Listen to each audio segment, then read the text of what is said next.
Sonora FM Semarang, part of KG Radio Network. Hai, selamat sore sama Sonora. Nah, ngomongin self loving sih kayaknya akan ada banyak hal gitu kan, dan yang bakal bisa kita kulik salah satunya adalah dengan meditasi. Dan kalau misalnya Anda udah lihat juga flyer yang udah kita rilis di sosial media bahwa sore hari ini kita bakal ngobrol-ngobrol sama Mbak Abika Putri. Hai, selamat sore Mbak. Halo, selamat sore. Selamat sore semua. Tadi kita sempat ngobrol soal ternyata kita melakukan hal yang sama sekarang ya, walaupun sebenarnya yang vegan sebenarnya saya berhenti kemarin Februari tahun ini dari Desember 2018. Awalnya iya 1 tahun lebih sih, 1 tahun lebih dikit 2 bulan. Awalnya cuman gara-gara kalau dulu kan masih zaman vegan, diajak main sama temen tuh kan pasti susah ya untuk cari makan ya. Maksudnya walaupun aku nggak vegan yang straight banget, yang harus minyaknya harus nggak boleh kena hewani dan segala macam, tapi kalau misalnya ke fast food biasanya cuma pesan kentang gitu aja. Ada satu ketika habis ngurusin kerjaan sama teman-teman semua, kebetulan ke fast food, akhirnya pengen tuh cheating day gitu.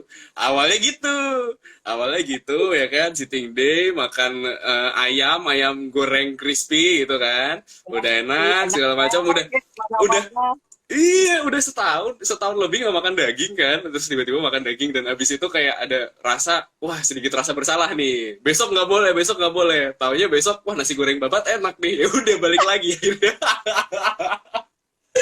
Oke, tapi ini sebagai pembuka gitu, kita ngomongin soal sesuatu hal yang sehat-sehat gitu, tapi untuk menuju sesuatu hal yang sehat, salah satunya bukan cuma secara segi fisik, tapi secara mentality, secara psikologis ya, kita ngomongin bisa jadi sesuatu hal yang sehat juga. Nah, kalau aku pengen nanya ke Mbak Abika nih, gimana sih menurut Mbak soal pentingnya aware sama psikologis diri kita sendiri? Oke, kalau aku sih ngomongnya mental health ya. Jadi, apalagi di pandemi kayak gini, aduh, banyak sekali pusing kepala. Ya, Bu, itu mah urus anak kan, ya, sekolah juga. Iya, bener. Bener-bener mengelolanya tuh kalau aku pribadi kayak harus aware sama mental. Kalau misalkan emang kamu capek, ya istirahat. Kalau misalkan emang lagi bete, ya udah dikeluarinnya bukan dengan marah-marah, maksudnya ya udah apa ya, kalau aku diajarinya KRAI kuasai, rasakan, akui, izinkan. Nice. Kalau kata guru aku, Mas Reza Gunawan, dia bilang kalau kita tuh nggak sepenuhnya akan sedih dan kita nggak akan sepenuhnya akan seneng. Jadi kalau misalkan emang kita udah aware sama mental kita, kalau misalkan emang kita sedih ya rasain aja sedihnya, itu nggak akan lama kok. Kalau misalkan senang ya udah jalanin aja gitu. Kalau misalkan emang bener-bener, apalagi kalau ibu-ibu atau para pekerja terutama yang di Jakarta dan segala macam, itu kan pressure-nya wah ya. Kalau misalkan emang ya udah istirahat aja, jangan di pressure kamu sendiri yang bisa ngikut kamu sendiri. Jadi harus lebih aware sama mental kita sendiri, karena kita sendiri yang ngerti kita kan. Oke. Kemarin juga beberapa waktu yang lalu sih, sekitar 2 minggu atau 3 minggu yang lalu, saya tuh juga ada Instagram live juga di sini barengan sama Mbak Ayu Tirto, psikolog. Gitu. Dan kita membicarakan, kita sepakat dengan hal yang sama, bahwa sekarang itu orang-orang dengan drive yang pekerjaan yang terlalu cepat, dengan pressure yang terlalu tinggi, akhirnya mereka kurang aware sama diri mereka sendiri, dan akhirnya justru meluapkan dengan cara yang salah. Let's say biasanya yang terjadi adalah misalnya update status WhatsApp atau mungkin di Instagram atau di Twitter itu dengan sesuatu hal yang kayak gitu. Karena kalau saya lucu sih ngeliatnya sih Mbak, karena akhir-akhir ini sering terjadi bahwa orang itu justru malah merasa punya pride kalau merasa ada mental health-nya kurang bagus. Oke, ya benar, tapi benar. Oke. Kayak benar sih Mas, beberapa waktu lalu aku sempat bahas ini sama sepupuku, tapi kita sepupu jauh gitu. Terus aku sempat ngomong, Mbak, aku lagi gerd, aku bilang gitu. Kamu nih gerd-gerdan ikut famous sakitnya, ikut sakit famous aja, aku digituin kayak Kamu tahu nggak sih, bener banget, aku setuju sih Mas Baik kayak Mhm, banyak banget orang yang sekarang menarik perhatian atau memang lagi senang bahas tentang mental health mhm, gitu. Dan betul. menurutku itu kalau itu adalah salah kalau misalkan mau ngerasain kayak gitu karena Mhm, sebenarnya aku kan psikosomatis. mhm, Aku memang punya asam lambung, masuknya ke mhm, GERD. Jadinya kalau misalkan GERD itu panik, anxiety, terus mhm. dari anxiety aku ke psikosomatis, jadi kayak merasakan sakit-sakit di badanku. Gitu. Oh, Itu nggak oke. enak. Jadi kalau misalkan Oke. kalian emang ngerasain kayak gitu tuh nggak enak banget. Jadi so Mhm, mhm. jangan deh buat Iya. buat buat hal kayak gitu jadi bahan-bahan bercandaan atau bahan buat naik popularitas atau pengen famous atau pengen hit. Oh tidak, jangan. Tapi emang apa ya, jatuh-jatuhnya kalau saya ngelihat sih Mbak, fenomena sebenarnya ke belakang ini adalah salah satunya orang-orang self judging sebenarnya ke diri mereka. Padahal sebenarnya untuk Yes, sampai ada di titik di mana dinyatakan bahwa misalnya punya bipolar atau mungkin punya mental health yang jelek, itu kan sebenarnya kan kalau kita lebih ke self awareness, tapi yang ibarat kata untuk apa ya, mendiagnosis itu kan berarti harus orang yang memang ahli gitu. Dan yang sering terjadi sekarang adalah baru ngerasa apa, ada yang nggak beres dikit soal mental health-nya, ngerasa bahwa ngecap bahwa bipolar dirinya, terus mungkin anxiety-nya overthinking, berawal dari overthinking dan segala macam. Padahal sebenarnya kalau menurutku itu balik lagi ke self control kita dulu, kayak gitu sih. iya benar, iya benar banget. Aku setuju. Bagus. Tapi gini nih, seru nih. Tapi tadi sempat sempat nyinggung juga soal Ya, soal kenapa enggak? psikotomatik Mareknan tadi ya, sempat nyinggung psikotomatik Mareknan ya. Aku merasa aware sama ini juga pada saat itu nonton sebuah interview yang dilakukan sama Najwa Shihab sama Pak Habibie waktu itu. Eh, Aha, so. Tepat abis Ibu Ainun itu meninggal gitu, dan pada saat itu Pak Habibie merasa bahwa eh, apa ya, mentalnya, kesehatan jiwanya kurang bagus nih, kayak gitu, dan bahkan Mhm. divonis sama dokter dari Jerman kalau nggak salah. Pada saat itu dia mengatakan bahwa Pak Habibie ini sakit psikotomatik Mareknan. Sebenarnya dari situ aku dig out sih, dig out mengenai apa sih penyakit psikotomatik Mareknan.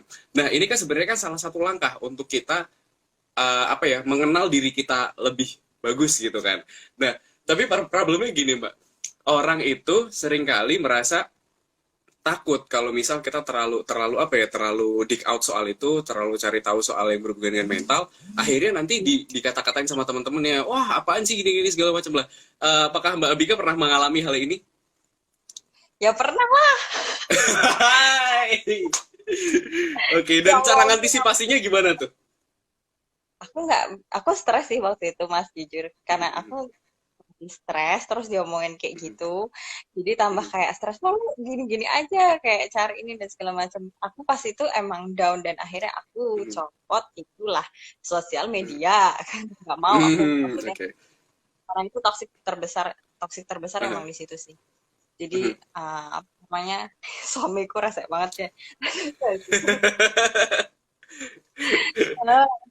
Bukan, terus apa namanya, juga lupakan ah kamu ini ya, toksik terbesar gitu loh. Jadi aku Mhm, akhirnya itu sempat, tapi bentar doang sih Mas ya. Jadi kayak cuma mhm, 2 minggu, 3 minggu aku stop. Terus habis mhm, itu balik lagi, tapi udah enakan, lumayan enakan. Emang sebenarnya mhm, yang harus mhm, dihindari media sosial kalau menurutku. Karena pertama kita bisa searching tuh. Terus tadi kayak Mas Bayu bilang self mhm, diagnosis sendiri itu udah mhm, jelek karena aku juga pernah ngalamin itu. Jadi kalau aku kayak mhm, sakit jantung dan segala macem gitu-gitu kan. mhm, Sampai sampai detik ini aku masih healing di situ karena aku jatuhnya mhm, mhm, psikosomatis kan mhm. gitu. Jadi kalau misalkan Oke. emang hilangin tuh media sosial dulu. Mhm, mhm. Oke, apalagi kalau misal kita lihat bahwa dirimu nih Mbak Bika ini kan kegiatannya banyak gitu kan. Antara ngurus keluarga, belum lagi ngurus bisnis dan segala macam. Untuk cari jalan tengah untuk mengetahui di mana titik untuk berhenti ini, berarti perjalanan panjang ya Mbak ya?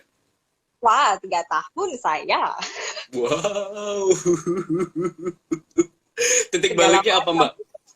Titik apa baliknya apa sampai akhirnya sadar? Selain tadi sakit, apakah ada memang orang lain, faktor orang lain, atau memang benar-benar dari diri sendiri?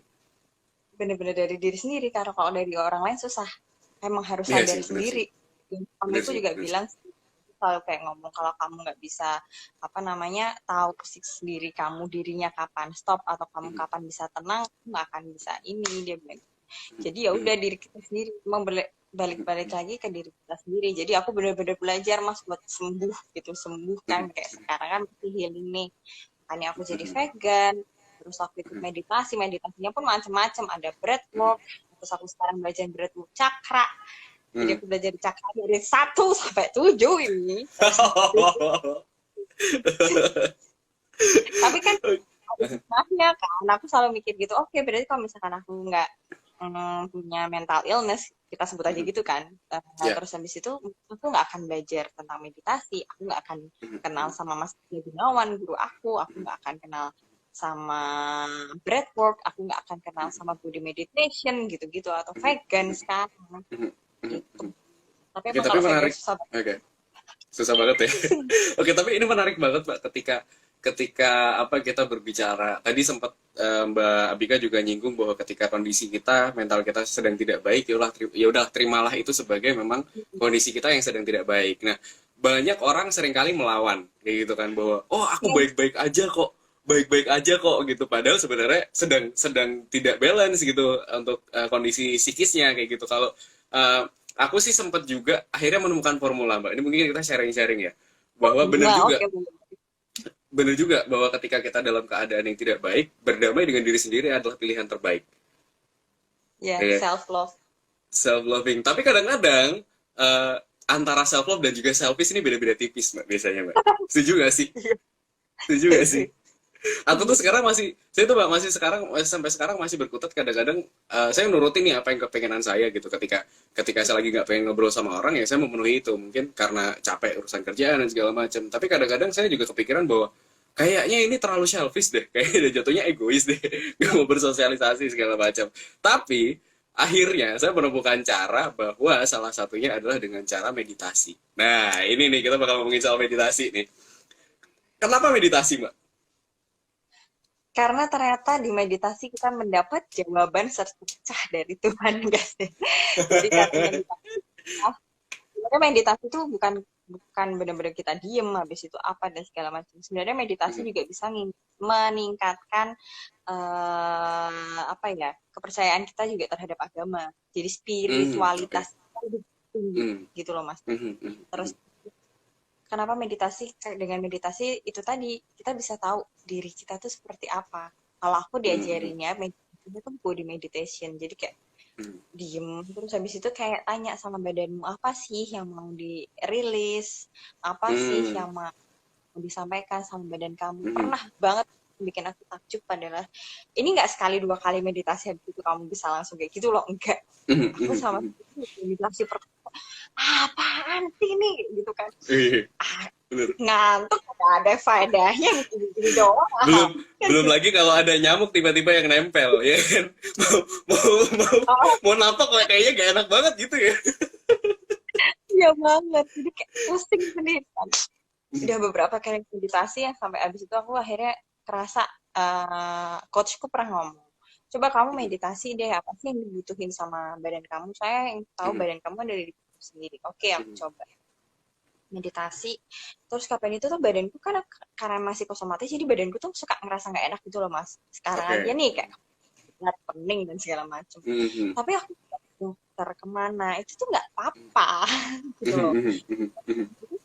Terus apa gitu kan, terus kadang dia tuh terus pas aku lagi diem gitu tau nggak sih, tiba-tiba tuh yang kepalanya berat, tau nggak sih kayak ini pikiran kayak ditarik, tau nggak sih Mas?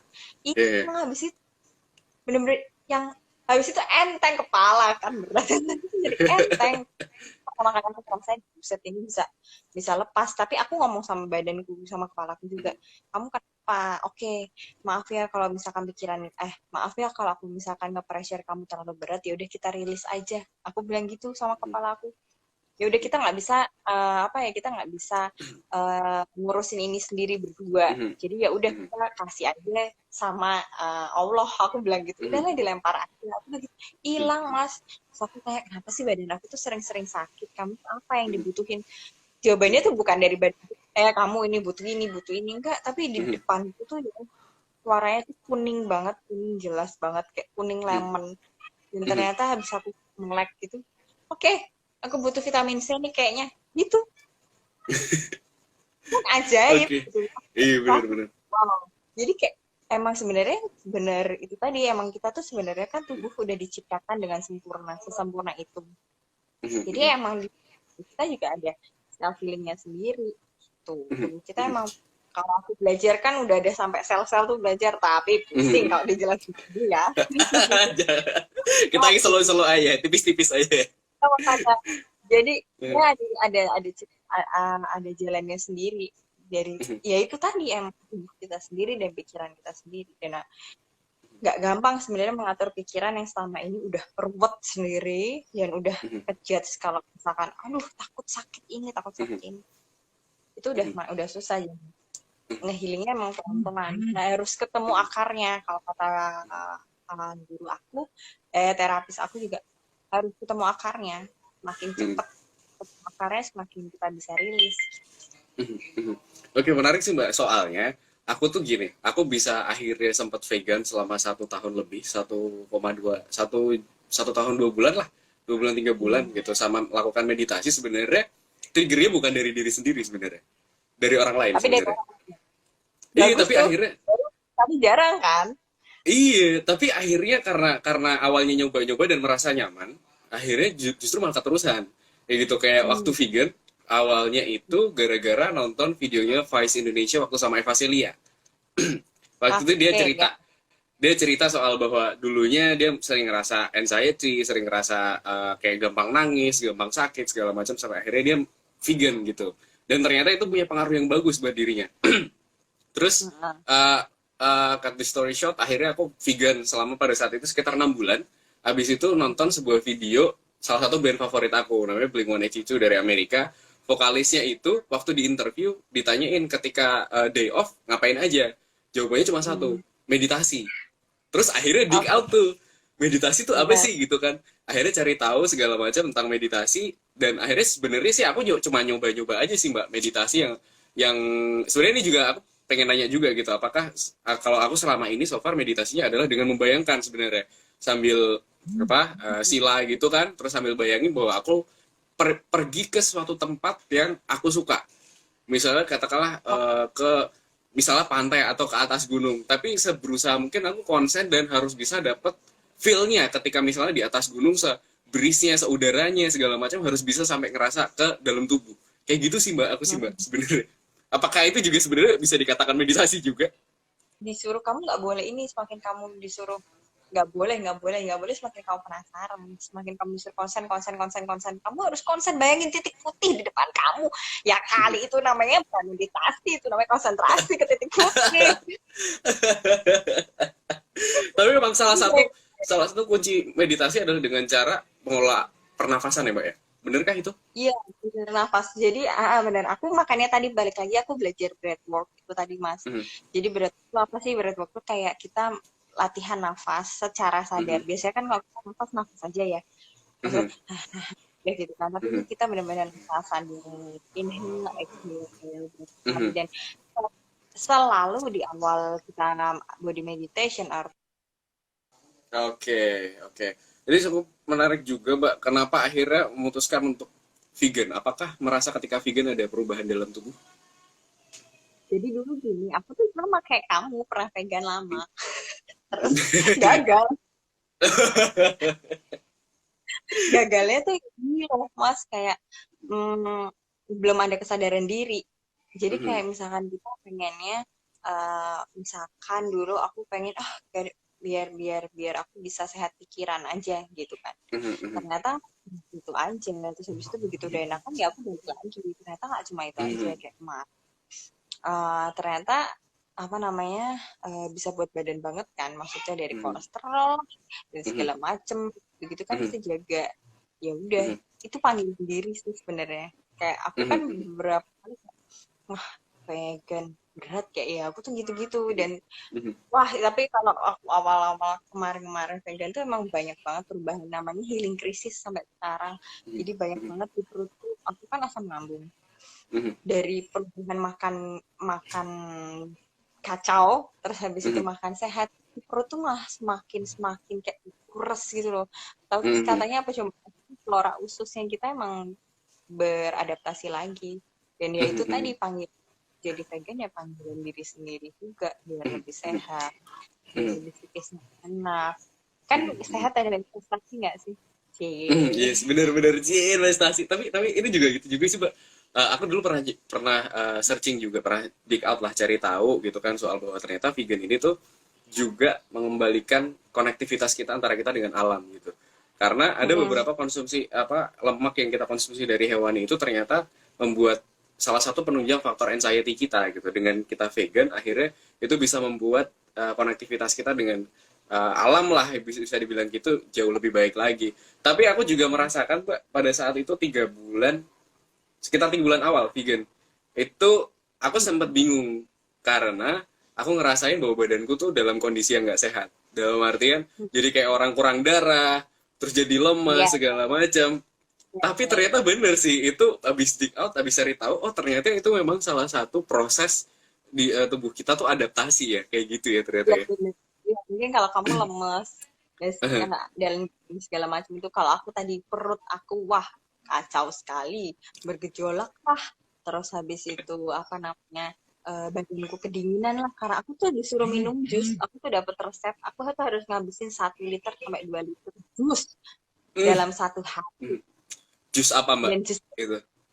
aku tuh dikasih resep, ada timun dicampur buah bit, dicampur pokcoy, dicampur brokoli,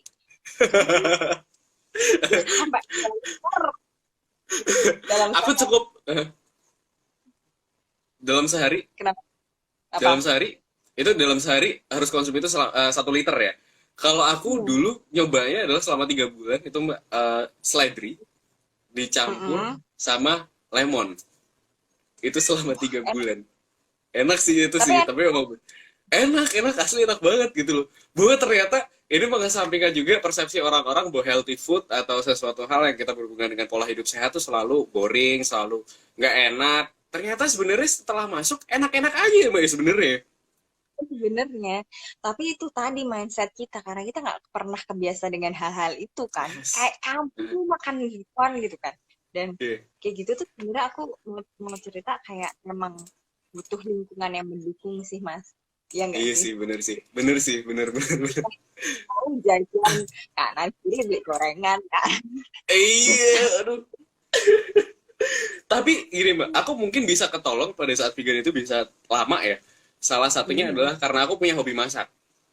Jadi sebenarnya ketika misalnya di rumah nggak kesusahan sebenarnya untuk suka develop menu sendiri, suka masak ini segala macam, yang justru ketika di luar tuh ngerasa kayak nggak susah sih, maksudnya nggak ngerasa kesusahan sebenarnya, dan it's quite easy gitu. Ketika di rumah juga nggak ngerasa keberatan, ketika di luar misalnya pengen sambil bawa makanan sendiri juga it's okay sebenarnya, kayak gitu sih. Mungkin itu aku ketolong itu bisa 1 tahun. Bener. Kan di rumah kan ada apa, suami tuh malah yang kita masak, lakukan karena ngurus anak-anak, wah buru-buru kan gitu. Terus habis itu Mbak di rumah jelas masakin masakan rumah dong, ya kan Mas? Masakan rumah itu adanya yang ada di rumah, ya ayam, ya daging, ada sop buntut di rumah tuh, aku udah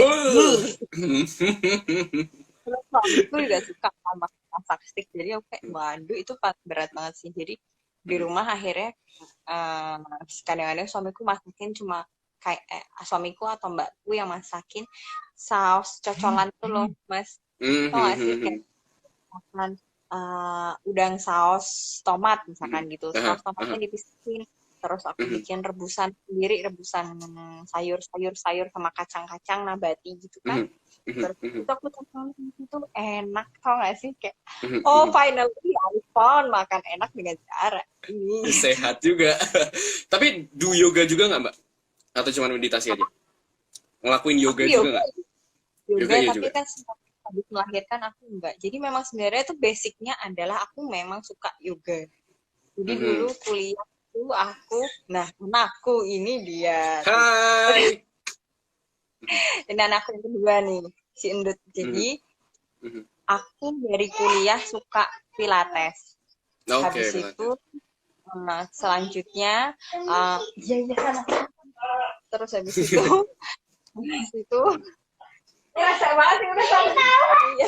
habis itu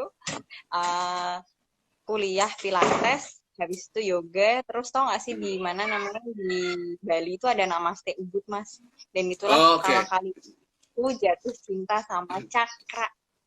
Is that yoga barn? Apa? Is that yoga barn? Iya. Yoga barn gak sih? Iya. Oke, ikut kelas di sana juga ya Mbak ya? Sampai ikut yoga barn juga ya? Wow. Jadi kapan itu aku akhirnya tertarik tuh karena itu Mas, terus dijelasin sama dia. Jadi itu sebenarnya cakra itu hidup kita gini, ada inilah cakra solar plexus lah, terus ada crown chakra lah, terus ada kemarin aku lupa ya, belajar baru tapi lupa bohong. Tapi satu pas belajar itu sampai udah gitu kan belajar kadang kalau misalkan aku kan ikut kayak sama Reza Gunawan itu kan ikut TAT namanya Tapak Teacher Teknik. Itu aku lagi ikut kelas lanjutannya dan itu kita benar-benar bahas sel-sel itu tuh indah. Sampai belajar ke titik itu dan ya itu awal aku jatuh cinta sama meditasi adalah aku suka yoga dan cakra. Oke. Tapi di Bali pas diterangin sama penjualnya ini. Oke Mbak, ini karena berhubung waktunya juga udah habis sebenarnya, terakhir deh mungkin apa ya untuk sebagai trigger lah ya untuk teman-teman semua sahabat sonora yang nonton ini juga atau yang lagi denger untuk menumbuhkan self loving di awal dan juga untuk lebih care sama hidup sehat dan juga kesehatan mental. Apa tuh triggernya Mbak untuk di awal? Triggernya adalah kesadaran diri dan kalau aku adalah keluarga. Jadi dengan kita sehat, aku sih anak-anak ya, keluarganya maksudnya juga anak-anak ya, suami. Dengan kita sehat, aku bisa ngeinvestasi mental yang sehat juga buat anak-anak. Ngerti nggak maksudnya? Jadi kalau misalkan aku stres, habis itu aku nunggu, aku masih beberapa kali sih masih kayak gitu namanya makan masih yang segala macam. Makanya aku tuh mau ngerilis ini dan bener-bener itu buat anak-anak biar nggak trauma gitu loh Mas. Karena apa yang aku alamin atau beberapa orang yang ngalamin pasti itu ada berhubungannya sama inner child. Jadi sadarilah diri kita untuk orang-orang di sekitar kita, karena menurutku semangat kita juga adalah diri kita dan untuk untuk orang-orang yang kita orang-orang sayangi. Sekitar kita. Oke, anyway terima kasih sekali Mbak Abika Putri, luar biasa nih kita seri-serinya. Aduh ini sebenarnya masih bisa nyambung panjang sih, tapi karena durasi ya. It's okay, mungkin kita bisa catch up di another waktu ya, bisa ketemu lagi lain waktu. Nanti bisa mungkin corona juga segera berakhir, kita bisa ngobrol-ngobrol di studio gitu kan, kita sharing-sharing gitu kan, lebih mantap kayaknya. Sonora FM Semarang, part of KG Radio Network.